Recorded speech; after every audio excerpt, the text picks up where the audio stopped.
The next 3 episodes touch briefly on broad topics that I've written about extensively through the years to help illustrate new possibilities that come with cultural maturity's changes. These are moral decision making, love and relationship more generally, and the tasks of leadership. In each case, we see changes that are dramatically altering what is being asked of us, and with each, the concept of cultural maturity predicts further changes that will be important to a vital and fulfilling future. With each of these topics, we engage the various capacities that I've argued are needed and becoming newly an option in the previous episodes.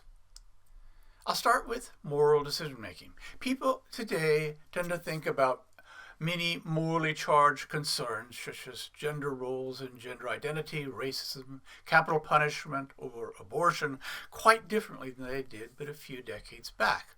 Not everyone finds these changes positive, and even people who see them as ultimately good can find them confusing and overwhelming. The concept of cultural maturity suggests that this is what we should expect. It also suggests that what we see represents only a beginning, and it argues that understanding needed new moral capacities and learning to put them into practice will be key to having a healthy human future.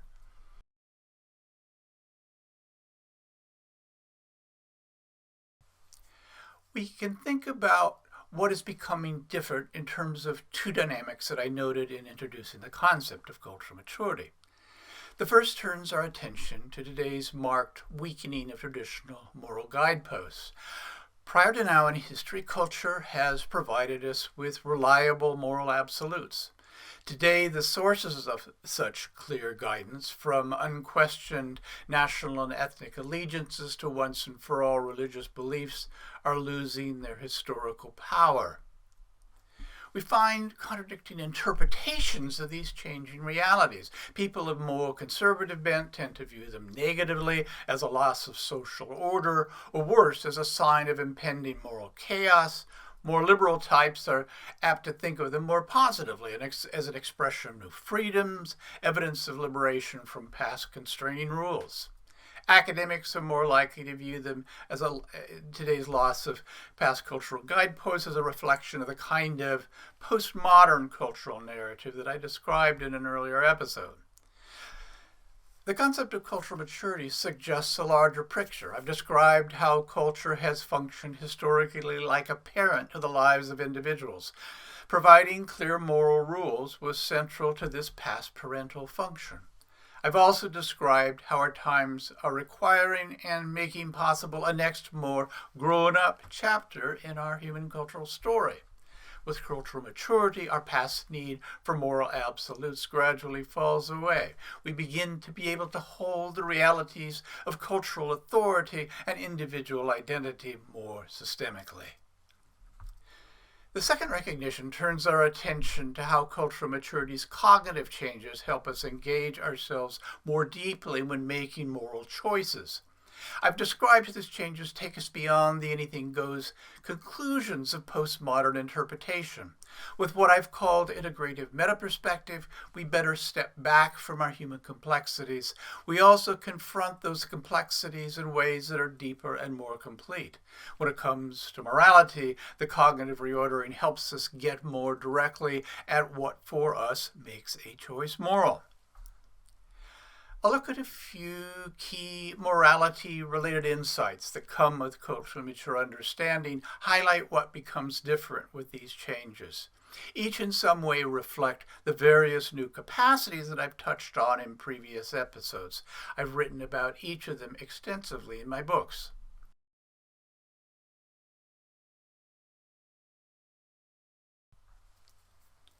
A first insight concerns how cultural mature understanding helps us get beyond moral polarization and think in terms of competing goods.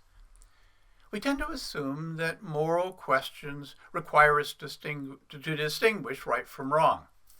But in fact, this is rarely the case. When a decision can be reduced to right versus wrong, we're unlikely to experience it as a quandary. The best choice will seem self-evident. Most people won't recognize that anything needs to be decided. Rather, moral quandaries challenge us to choose in the face of competing goods. The abortion debate provides a ready example. It is very much about competing goods, the sanctity of life on one hand and the choice of the mother on the other. Importantly, in suggesting that we need to get beyond framing moral distinctions in polarized good versus evil terms, I am not at all arguing against taking strong moral stands.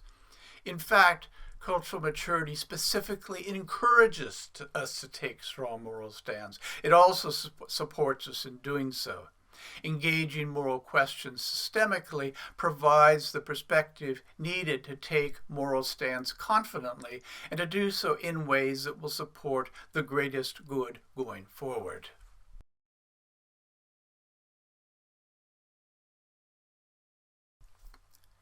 A second insight concerns how culturally mature understanding helps us recognize how concerns of all sorts are ultimately moral concerns.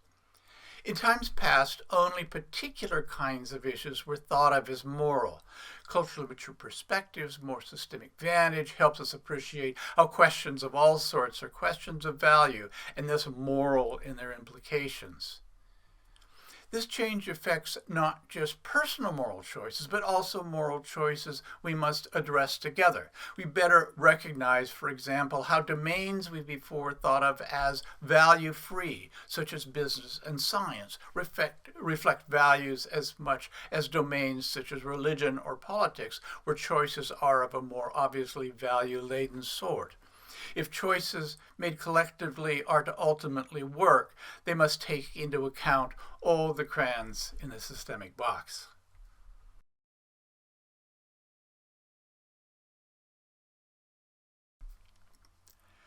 A third insight concerns how culturally mature perspective makes it possible to think more directly in terms of whether a thought or act is life-enhancing.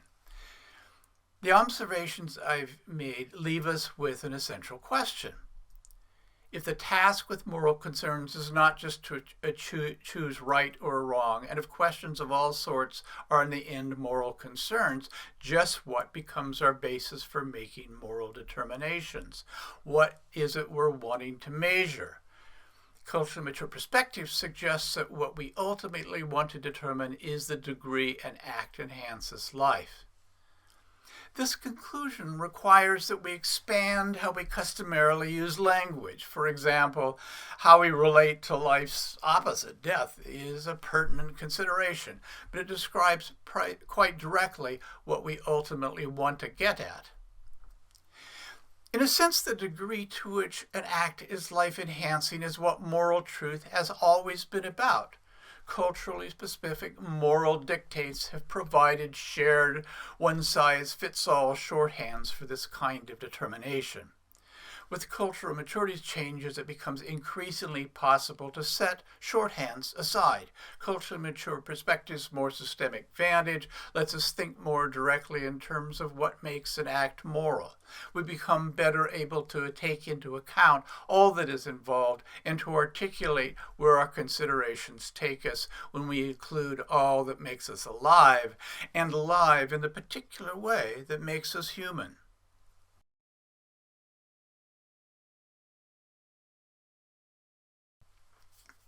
A fourth insight concerns how cultural maturity helps us appreciate how moral choices always happen in a context. This observation even more explicitly takes us beyond postmodern arbitrariness. While moral relativity of the postmodern anything-goes sort is a dangerous trap, the recognition that good moral choices are always context-dependent could not be more important. It's also a new kind of recognition, one that requires cultural perspective to fully appreciate and put into practice.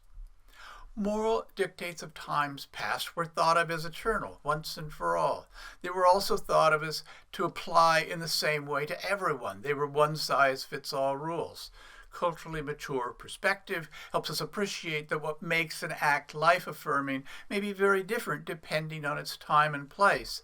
And creative systems theory goes on to provide conceptual tools for making needed, more context-specific discernments. The golden rule, do unto others as you would have them do unto you, is a remarkably reliable guide for making moral choices. But when we step over cultural maturity's threshold, we are quickly confronted with how the golden rule's usefulness ultimately depends on context. Creative systems theory delineates how different people are going to want very different things done unto them as a function of time and culture, upbringing, personality, style, and more. Some of morality's relativities are temporal. They relate to the fact that what is going to be most life-enhancing is relative in time. Of particular importance, it is relative in developmental time. For example, we don't have the same expectations of a child that we do of an adolescent, or of an adolescent that we do of an adult. If we miss how this is so, we can easily act in ways that violate those we most care about. The same kind of temporal relativity plays out culturally. Without an understanding of cultural stage differences, for example, it is hard to fully appreciate why a Muslim woman might find it preferable to wear the hijab. It is a kind of recognition that I address in depth in my book on the evolution of intimacy. Other aspects of cultural maturity's relativity are of a more here and now sort. I'm particularly aware of how this kind of contextual relativity plays out with temperament, with personality style differences. The creative system's personality typology delineates the profoundly different ways the world looks through the eyes of people with contrasting personality styles. That we might experience different choices as moral often follows from these differences.